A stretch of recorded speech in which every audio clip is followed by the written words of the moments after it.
Hello everybody, this is Dren608. The game is Unconditional Surrender, designed by Salvatore Vasta, published by GMT Games. This is sort of an addendum to my series replay about certain things that you probably just need to be aware of. You might not have caught them in the game, and things hopefully that will make your planning as one side or the other to play a better game. We're going to start off with, if I can find my bits and pieces. There it is. Some things I've added to the module that's uploaded. You will find on the aircraft I have added ranges. I am also going to be adding a movement range and an enemy's and your zone of control for units in the next upload when I get there. But for instance, this is a bomber, and you can see that the British Bomber Command can reach like all of Germany from Southampton. One of the nice things about this feature is it will, if you move the airplane, it just moves the shaded hexes too. So that's one of the nice things about it.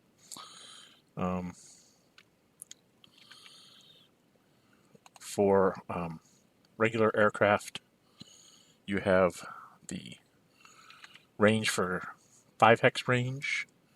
Your anti-air range is 7. And I don't remember what I did for the airdrop. Was it an A? Yes, it was. And you see how they overlay each other? And then this is 3 hex range from an airplane for your airdrop. And they all overlap each other, so you can see the different shades as you go. And then you can just undo them. They're all shift letters, so once you get used to it, it's pretty quick to do. So that's some of the new features that are in the game, plus all the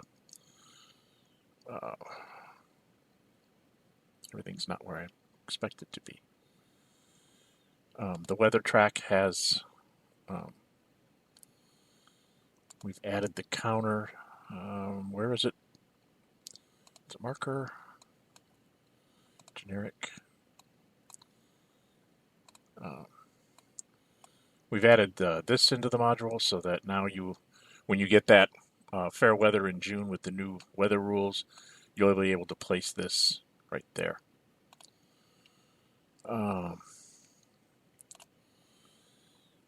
Then we're going to get on to specific things that I think people need to know about. When you're defending France, and as you're attacking it as Germany, one of the things you can do with the British, if you put the BEF here in Lille, it's 5 hexes away from London, so the fighter command can support it, and it would require the Germans to fight the British air in order to take Lille, instead of just concentrating on the French. So that can become a real nightmare. My last game, it took me something like 9 attacks, all totaled, before I finally cleared the British out of there. It was horrible. The other thing, I'm going to highlight these 2 hexes here. These 2 hexes,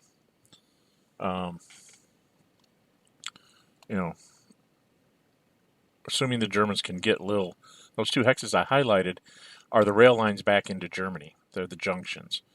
So the Germans can't go much more than 2 hexes out of Sedan and or Lille or whatever without having those hexes, because they just can't get supply. So it can limit them to basically the Marne and right around the Somme.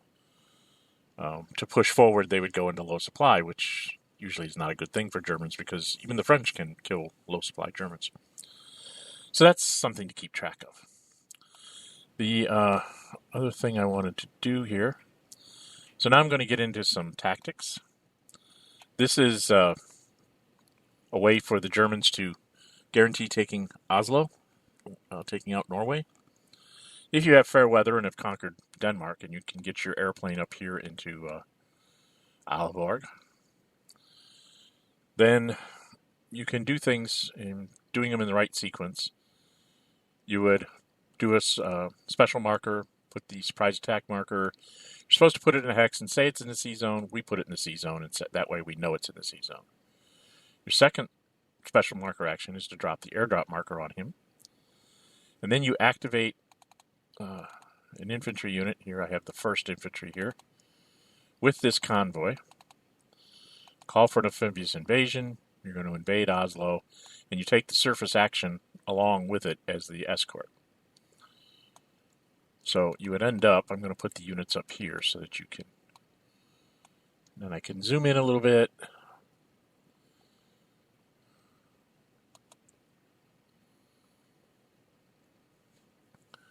So if you go through here and do the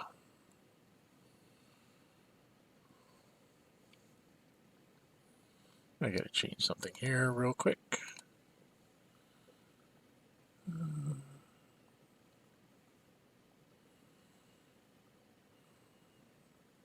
Where is it?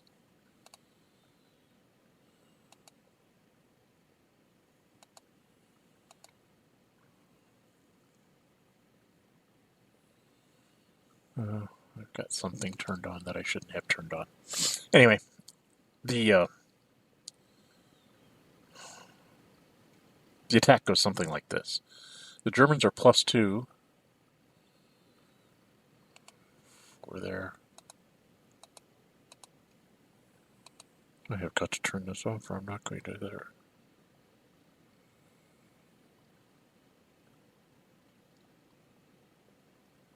Turn counters, that's what I'm doing. Okay.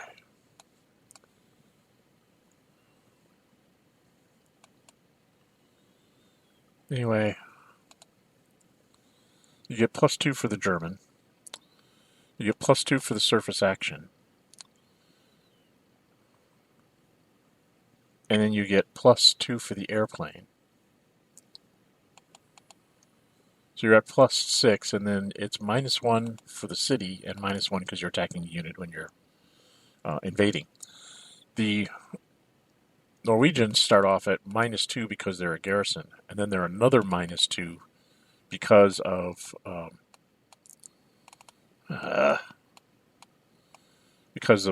airdrop marker.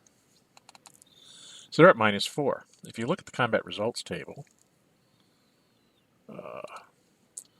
if I'm +4, if I roll a 1, I will get a 5. If he's -4, even if he rolls a 6, he will be a 2, which will be a DR, which means you'll capture Oslo, loses 4 willpower, Norway's conquered. Even if the West has a ground support marker and throws it in there, and they're -3, still a 6 is a 3, and you get a minimum of a 5. It's a DR, you take Norway. You can optionally not risk the airdrop marker and take a Panzer instead, which is why I have him sitting down here in Bremen. You could invade with a Panzer unit. You get essentially the same result. The difference is then you have a tank up here rather than an infantry that you have to get back into Germany so it can go and attack France, and that's a 2-turn process. So you probably don't want to do that. Yes, you have a 1 in 6 chance of losing the airdrop marker, but usually that's a worthwhile gamble. The other thing I wanted to show you here, I'm going to go show you rolling assault to try and take Leningrad. It goes something like this. The Germans move the Nor infantry here and declare an assault on Leningrad. They will throw in their tanks marker. They will add in the 9th. So both of these guys here. They throw in their tanks marker. They drop an airdrop marker. Since it's an assault, we don't have to resolve right away. We're going to throw in our heavy artillery, and we're going to throw in an airplane. So what are we looking at here? The Germans start off at +2 because they're German. Then they get +2 because they have a tanks marker. The unit is isolated in Leningrad, so that's another +2. You get +2 for the heavy artillery, +2 for the airplane, and +1 because you added a buddy in. So you're at +11, which you're not allowed to be at, but you're -1 for the city, so you end up at a net +10. The Russians are at -2. So, if you look, again, combat results table, if I'm +10, the minimum I'm going to get is a 16, or is a 11. Halved is 5.5 rounds up to a 6. If he's -2, I'm guaranteed of him getting at least a retreat result. Now, the Germans, if the Russians have a tanks marker, they can play it, and then it's there's a chance that you're not going to be able to, because even if your best die roll is a 16, you'll be an 8, and if the Russians manage to pull up a roll of 6 on a straight die, they'll beat you. So there will be a chance there if they have a tanks marker. When I'm doing this, I tend not to do this particular maneuver until after I've made the Russians spend their tanks markers on other attacks in southern Russia, where it looks like I'm going to break through and run across the Don, or he's trying to rescue units from being surrounded and me killing them by isolation or something. Get him to use up his tanks markers, and then this is a guaranteed solution here. Can't do this till June of 42 because you don't get your heavy artillery until then. But if you get that off, then he would become flipped. Now he'd be -4.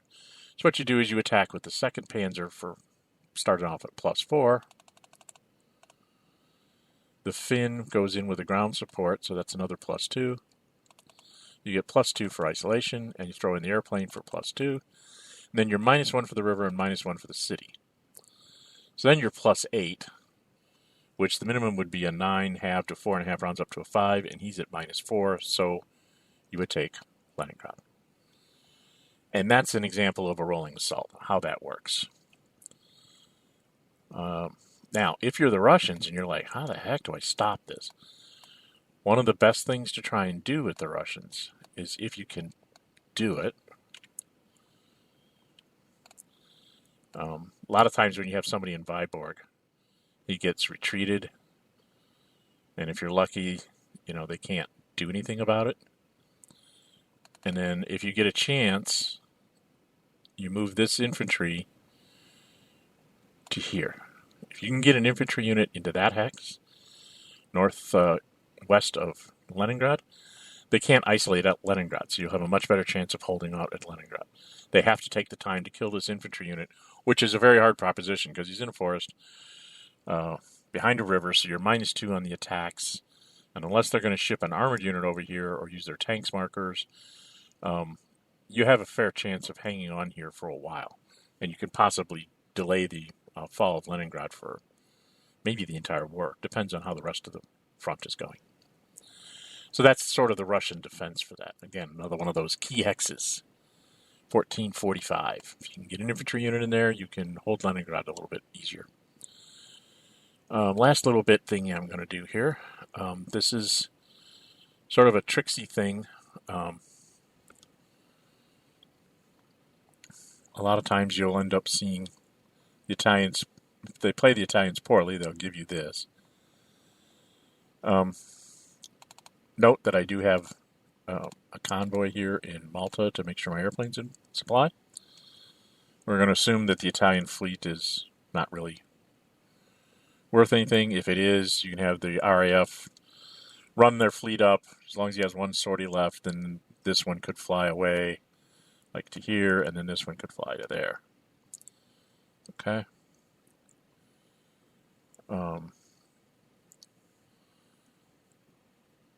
One of the things that's nice about this is the way this works. You can place also the Italian air needs to be taken care of. So you play a surprise attack marker here, and then you go over here, have Force H come across and do the carrier strike. So he's +4 to a +0. So hopefully you get a better split than that. 6 to a 2 is only 2 sorties. But then he would be at 2. You can have the airplane that's in Malta fly up and finish it off. Or you can have the airplane over here. There's an American airplane someplace. Anyway, you can usually get the Italians to be at 6 sorties while you're not at 6. And then you place the second surprise attack marker here in C-Zone 22. So, as the Italians, warning, do not sit your airplane on a C-Zone that can be invaded like part of Sicily's C-Zones. For me, the best place to put them to make them use only aircraft is at 4129. That's that requires him to use aircraft to take you out because you're out of range of this carrier strike nonsense. The reason why you can do this carrier strike is because if you look, the port is on C-Zone 19, which means the Americans can still invade from C-Zone 19 and 21. So, since the surprise attack marker is in 21, you can move your fleet into there and still attack Palermo and take it. The real trick thing here that you have to watch out for as the Axis is that the surprise attack that's coming here in C-Zone 22, it'll be these guys will be doing it. But they don't actually attack you directly. What they do is they land at 4627. And let's zoom in a little bit here. If you look there, having landed there, now I must attack or end my move. So I will attack this guy, but now he is out of, is cut off, so he's isolated. So not only am I +1 because I'm British, and +2 for armor, and then +2 for my navy, +2 for isolation, and I can throw an aircraft, we get +9 and then -1 for the city. So I'm at +8. He starts off at -2. Right? If he has his armored, he could get himself up to 0. +8 to 0, I'm going to get at least a 9 if I roll a 1. If I get a 9, even at 0, it doesn't matter. This guy will be eliminated. I can take this, I put my fleet over here for supply in the future, and then I have a choice. This is another little trick that I learned. If somehow you've got Sardinia or actually, you can do it from here. 1, 2, 3, 4, 5. One of the tricks you can do is you can actually move an airplane to Graniti, because it's in supply through this port you just took. And in the American fleet, since this is the surprise, since this is the invasion hex, you could, assuming that this thing is all the way up to 6. You could actually land the Americans here, because it's adjacent to Naples, which is a port, and then attack Rome. You would be +3, +1 for American, throw the tanks marker. You'd be +3, +2 for the Navy, +2 for the airplane, and then -2 to the, oh, that's right. This down here, he would have had a 1 in 6 chance of not being taken, because I would have been actually -2. -1 for the city and -1 for the unit. So the attack down here is not perfect, but if you have, say, a free forces, or you can get the extra +1 and get to +9, you're fine. The trick up here is that you can actually be +5, say, to a 0, and as long as you don't roll abysmally, like there, I rolled a 4, +5 is a 9, his 0 doesn't matter. He is retreated somewhere, and then I take Rome. Oftentimes, the only reason why you want to do this is like, okay, you've taken Catania, and say the Italians are at like 3 or 4 will points left. If you do this and take Rome, they're immediately conquered. All their stuff disappears, and yes, you'll probably be out of supply, because there's probably a German floating around down here somewhere. And you might go into low supply, but it's worth losing the American unit if the Germans counterattack and kill it to have taken Italy completely out of the war. It's easy for the Americans to rebuild that. It takes a couple months to get them back on the board, but it's not that bad. So those are some things to contemplate, think about. I will be updating the Vassal Module sometime before summer of 2020. I'm not sure exactly when. The way our lives are all being tossed around right now with the coronavirus, I don't want to promise anything until I have a better idea of what my situation will be. So, there you have it. Some tricks, traps, things to worry about. If you'll notice this airplane here, I know I mentioned it in the videos, but the third Luft that's in 27, 22, once the Americans are in the war, an airplane there can cover like all the cities in Germany except for like Prague and Vienna. If it's the Americans are not in the war yet, or you're dealing with a Russian collapse, which Germans dream of this, you would have to be adjacent to the western border. If you place an airplane here in Dusseldorf, and then, another airplane in Stavanger, their ranges, let me zoom out here. If you turn on both their ranges for interception,